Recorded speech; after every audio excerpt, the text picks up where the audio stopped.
देखो अब पढ़ना हम लोगों को बहुपद, ठीक है ना। तो ये बहुपद जो होते हैं, ठीक है, उसमें दो प्रकार की टर्म होते हैं, मतलब दो प्रकार की जो है संख्याएं होती है।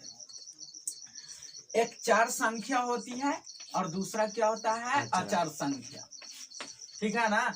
जैसे में हम लिख दिए 3x, हमने लिख दिए यहाँ से 4y², हमने लिख दिए 3m+4, ठीक है। या फिर हमने लिख दिए x² + 3x+2, हमने लिख दिए x³ + 2y + 6, कुछ भी लिख दिए। ये सब क्या कहलाता है, बहुपद कहलाता है।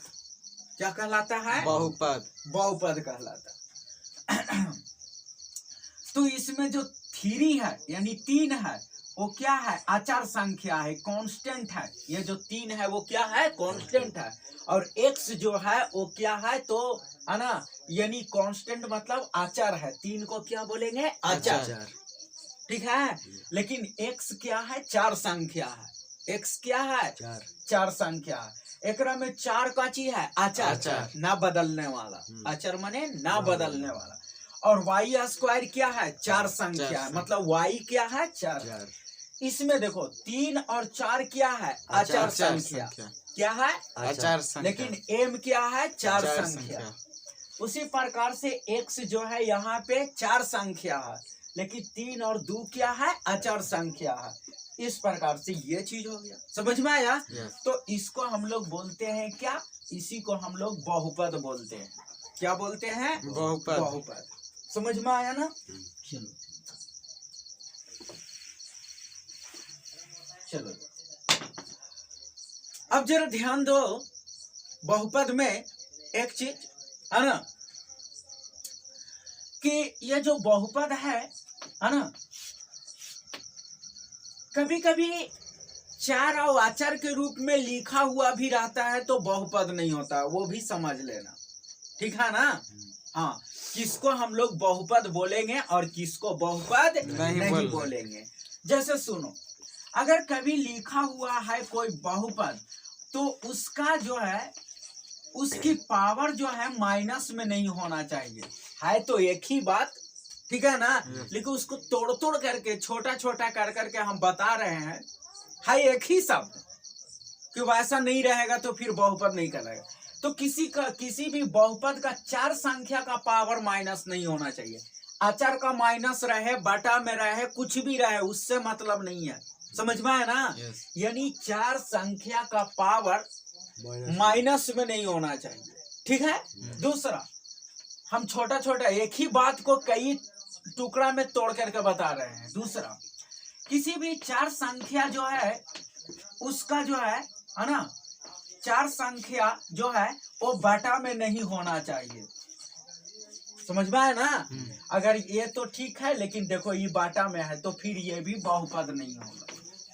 समझ में आया। पावर में नहीं होना चाहिए, माइनस, पावर में माइनस नहीं होना चाहिए। दूसरा, उससे है ना, चार संख्या बटा में नहीं होना चाहिए। समझ में आ रहा है। हाँ, बटा में नहीं होना चाहिए। और तीसरा, किसी है ना, किसी भी बहुपद का पावर भिन्न नहीं होना चाहिए। इसका पावर भिन्न है ना, तो भिन्न नहीं होना चाहिए, ठीक है। हाँ, और एक चीज और बता देते हैं, ये भी रहेगा तो बहुपद नहीं होगा। और किसी भी अगर बहुपद है, ठीक है ना, तो उसकी जो है इस प्रकार से रूट में नहीं होना चाहिए। समझ में आया ना। अगर वो पावर माइनस में है तो भी बहुपद नहीं कहना। अगर चार संख्या बटा में है तो भी बहुपद नहीं कहना। अगर चार संख्या का पावर भिन्न है तो भी बहुपद नहीं कहना। और चार संख्या अगर रूट में है तो भी बहुपद नहीं कहना। समझ में आया।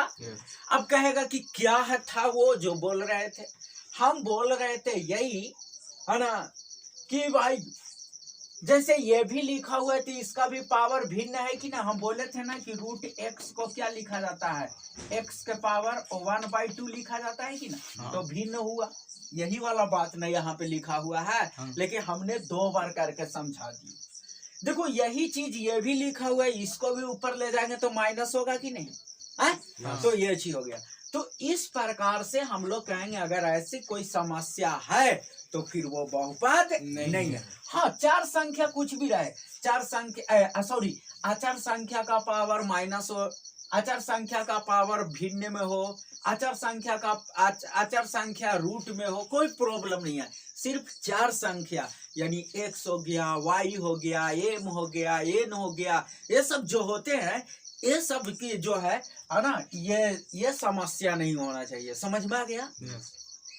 तो ये हम लोग अभी बहुपद का इंट्रोडक्शन देखिए, ठीक है ना।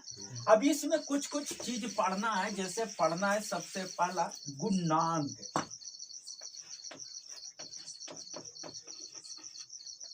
गुणांक गुणांक पढ़ना है। समझ में आया? अब गुणांक क्या होता है से देख लो। जैसे हमने लिख दिए 3x, देख रहा है ना। तो 3 का गुणांक x है और x का गुणांक क्या है? 3 है। समझ में आया ना? हाँ, 3 का गुणांक x हो गया और x का गुणांक 3 हो गया। अगर ऐसे लिखा हुआ है 3 है ना, x y m लिखा हुआ है, तो 3 का गुणांक क्या है? x y m। और m का गुणांक क्या है? 3x y, ठीक है। और y का गुणांक क्या है? 3x m, ठीक है ना।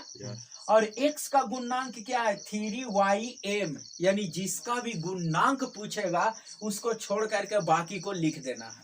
समझ में आया बात? है। तो ये चीज हो गया, कोई दिक्कत नहीं, तो है ना।